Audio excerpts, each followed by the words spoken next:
Waalaikumsalam warahmatullahi wabarakatuh. Allahumma sholli ala sayyidina Muhammad wa ala ali sayyidina Muhammad. Sallallahu alaihi. Buya ingin bertanya, seperti yang kita ketahui adanya surga dan neraka itu ialah usul. Dan kita harus mempercayainya ada usul. Dan di dalam usul juga ada furuk-furuknya seperti penggambaran surga dan neraka. Pertanyaannya, dari mana asalnya furuk-furuk dan apakah kita wajib mempercayainya, Buya? Syukron, terima kasih. Wassalamualaikum warahmatullahi wabarakatuh. Assalamualaikum warahmatullahi wabarakatuh. Di dalam urusan akidah ada namanya usulul akidati. Usulul akidah tidak boleh ada perbedaan antara ulama dengan ulama. Usulul akidah adalah yakin akan adanya surga.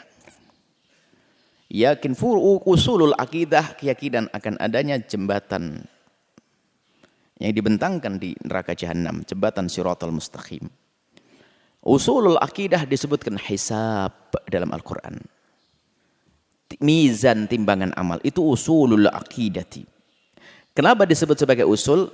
Melalui riwayat yang jelas qat'iyul wurudi, riwayatnya benar adanya, seperti disebutkan dalam Al-Quran atau hadis mutawatir. Kemudian juga qat'iyud dalalati, dalalahnya orang paham langsung. Surga, ya surga, ngerti. Baik. Sehingga karena terkumpul dua qat'i tadi, qat'iyul wurudi, datangnya adalah pasti benarnya karena dalam Al-Quran atau hadis mutawatir, dan maknanya jelas, nggak multi makna, multi tafsir, nggak, tapi maknanya jelas, nggak bisa kemana-mana, maka semua harus sepakat. Ini namanya usulul akidati. Tentang adanya surga neraka, usulul akidati. Adanya timbangan amal, usulul akidati. Lalu bagaimana datangnya furu'ul akidati?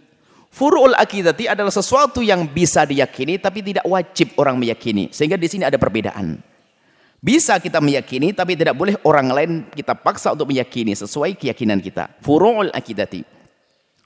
Contohnya furu'ul akidati adalah cabang-cabang akidah adalah tentang rinciannya, kayak apa sih timbangan. Kalau timbangan di dunia ini kan yang berat ke bawah. Cuman katanya kalau timbangan di akhirat beratnya naik ke atas. Ini kan itu usul. Dari mana nggak ada dalil yang pasti. Sehingga yang wajib kita percayai adalah adanya timbangan. Ada pun cara nimbangnya jangan tanya nanti. Ini ada perbedaan yang harus gini, harus gini. Shiratal Mustaqim kayak begini-begini. Hitungan amal bagaimana, cara menyebar, cara memberikan kitab biyaminihi shimalihi itu gimana caranya tangan dengan itu adalah furu. Yang jelas kita menerima itu catatan amal. Itu usul lagi.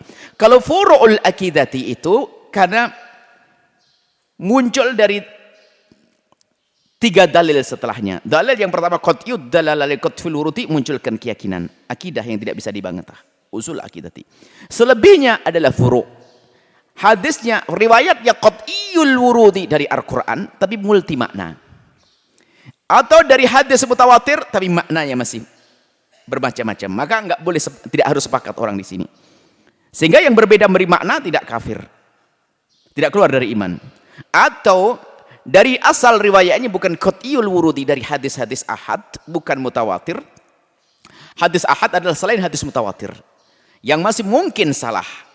Tapi benar, sahih, ahad, sampai derajat masyhur, maka di sini masih ada celah untuk berbeda. Sehingga dalam akidah kita ahli sunnati wal jamaati, kita boleh meyakini dengan khabar ahad, tapi tidak boleh memaksa orang lain meyakini. Naltazim walan nulzim. Kita meyakini, tidak boleh memaksa orang lain yakin.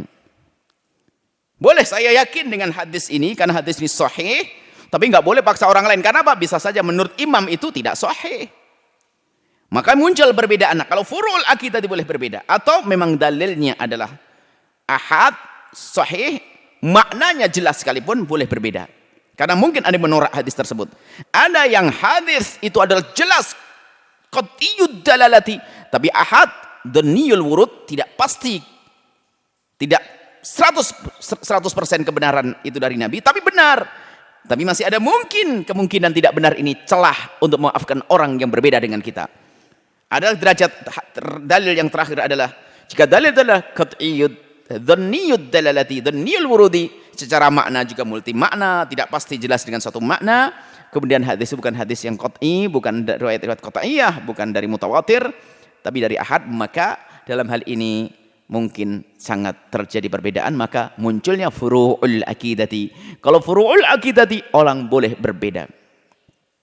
Imam Mahdi kita meyakini, tapi furu'ul akidati bukan usulul akidati. Kita yakin, saya yakin dari riwayat-riwayat. Tapi yang tidak meyakini adanya Imam Mahdi, tidak boleh kita kafirkan. Termasuk perbedaan antara kita dengan Mu'tazilah. Ya, masalah wujudnya Allah kita bersepakat.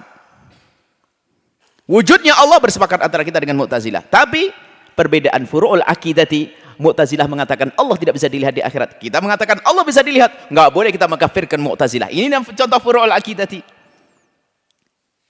Nadhirah di dalam Al-Quran, Mu'tazilah beri makna lain. Nadhirah bisa arti menunggu.